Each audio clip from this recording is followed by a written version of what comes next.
교회력에 따른 PPT 매일 말씀 묵상, 지극히 선한 것의 분별, 2021년 5월 17일 월요일입니다.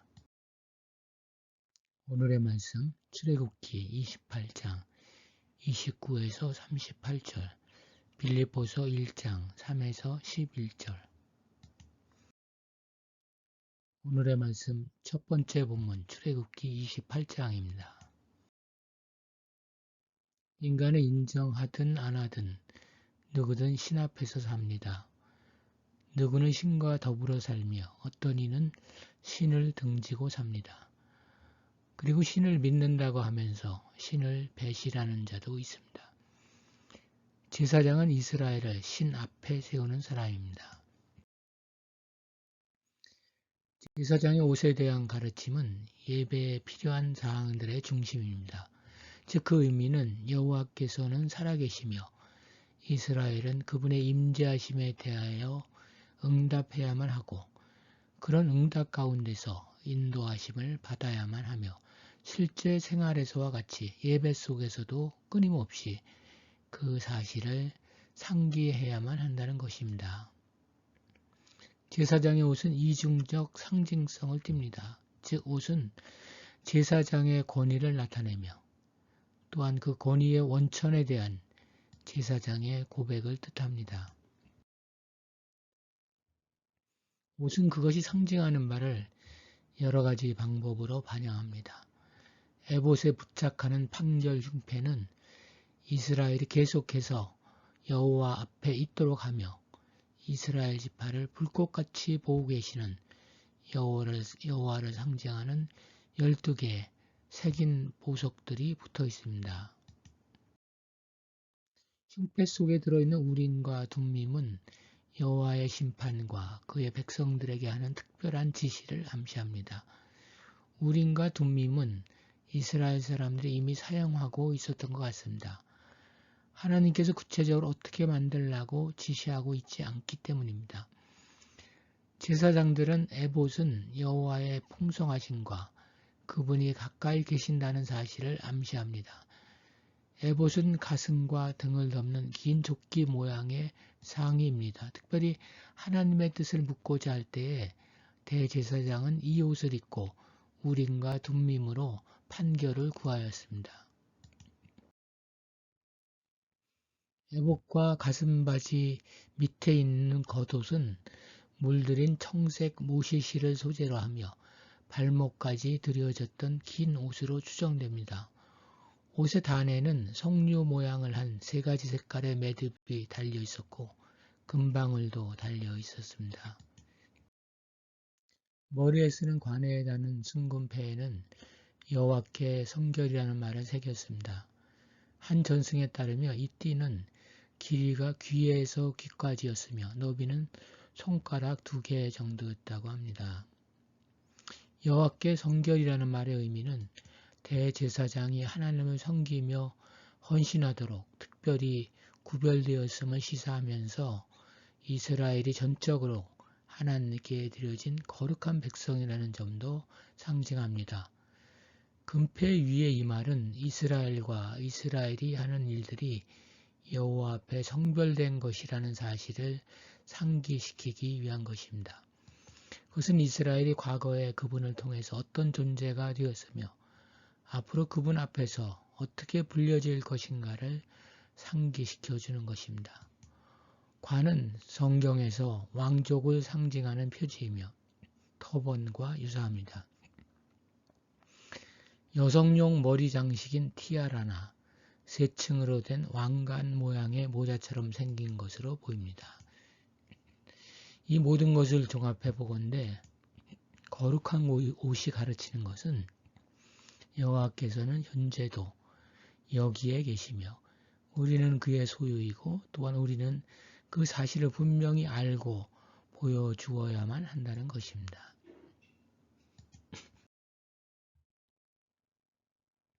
오늘의 말씀 두 번째 본문 빌립보서 1장입니다.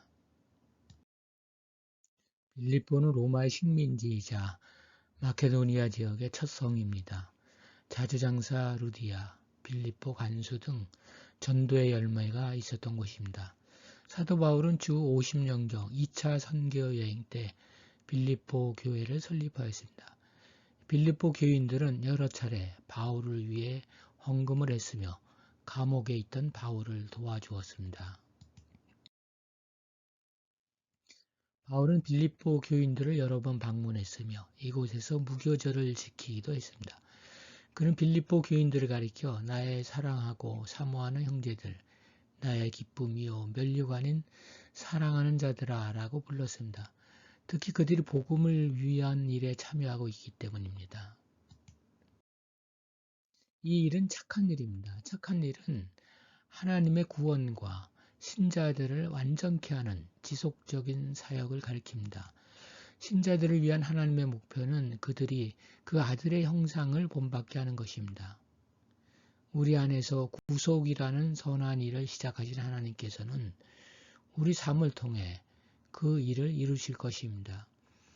우리를 위해 행하시는 하나님의 일은 그리스도께서 우리를 대신하여 십자가 위에서 죽으셨을 때 시작되었습니다.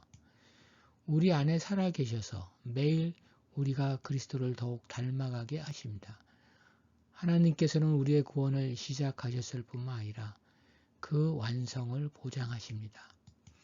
하나님께서는 우리의 삶에서 그분의 일을 이루실 때까지 우리를 은혜 가운데 성장하도록 도우실 것입니다. 낙심될 때 하나님께서 우리를 포기하지 않으신다는 사실을 상기해야 합니다. 그분은 시작하신 그 일을 완수하신다고 약속하셨습니다. 우리가 부족하다든지 미완성이라고 느껴지거나 자신의 부족함으로 고민하고 있다면 하나님의 약속과 공급하심을 상기하고 확신해야 합니다. 바울은 빌립보 교회 신자들이 하나님을 향한 그리고 서로를 향한 그들의 사랑이 풍성하게 되기를 간구했습니다. 이 사랑은 하나님 그리스도에 대한 사랑은 물론 사도에 대한 사랑과 은혜에 참여한 자들로서 서로를 향한 상호적인 사랑입니다. 그러나 바울이 말하는 것은 감상적이거나 감정적인 애정 이상이었습니다. 신자들의 사랑은 아직도 불완전하며 그러기에 특히 깊이와 질에 있어서 다시 말해서 하나님의 지식에서와 모든 총명, 곧 영적 판단력과 도덕적 분별력에서 더 풍성하게 되어야 합니다. 그럼 먼저 하나님과 그분의 도를 알아가면서 그들의 사랑이 넘쳐 흐르기를 기도하고 있습니다. 그들의 사랑은 감정이 아니라 그들을 위해 그리스도께서 행하신 이 일에 근거하고 있습니다. 우리가 그리스도의 사랑 안에서 성장함에 따라 우리의 마음과 생각도 함께 성장해야 합니다. 신자들 각 사람이 하나님과 그분의 도를 더더욱 알게 됨에 따라 전체 회중은 서로 더 강렬한 교제와 사랑을 경험하게 될 것입니다. 바울은 또 빌립보 교인들의 사랑이 총명으로 더 풍성하게 되기를 간구했습니다. 믿는 자들의 사랑은 따라서 옳게 알고 명백하게 느끼고 정확하게 분별할 수 있어야만 합니다. 그것은 지적이면서도 분별하는 사랑이어야 합니다. 이는 그들이 그리스도인으로서 살아갈 때 지극히 선을 분별할 수 있어야 하기 때문입니다. 그는 옳은 것과 그른 것, 선한 것과 악한 것, 건전한 것과 위험한 것, 중대한 것과 사소한 것을 분간할 수 있어야 합니다.